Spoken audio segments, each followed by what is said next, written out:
Draugi, šis stāsts būs par koku, bet ne par cereņu.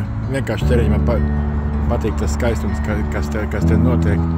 Bet stāsts būs par ābelīti. Stāsts par ābelīti. Šodien dāčā pļāvu zāli un ieraudzīju lūk šādu skaistumu. Tā nav ikebana, tas nav darīts speciāli, tas ir ābelīte bez lapām. Ir tikai ziediņi.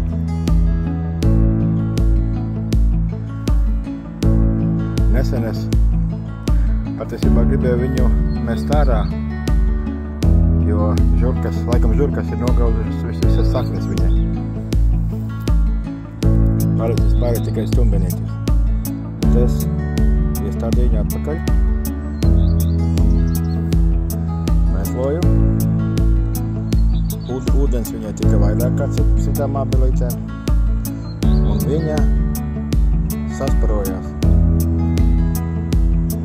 Saprotat, ābele saprot, ka viņai nebūs spēkā lapām, tāpēc viņa dzen tikai ziedus. Saprotat?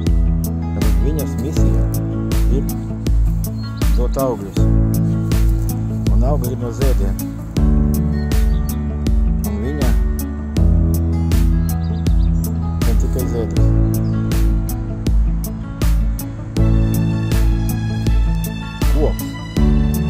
Koks bez smadzenēm. Bet saprot, ka ir jācīnās, ka jādzen ziedi. Nav tā kā pie cilvēkiem.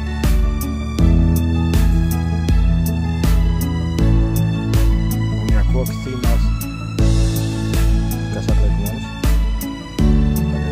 Arī cīnīties.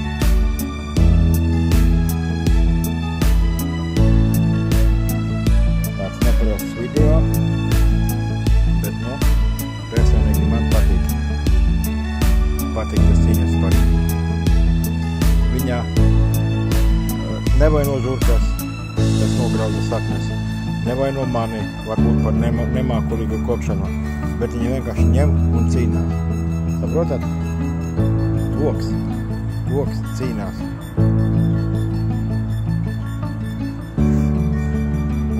Mums būs ņemt piemēru, lai cik slikti nebūtu, ņemt un cīnīties. Tā, ka draugi, es arī nepadošos, cīnīšos, likšu video, lai tur vai kas.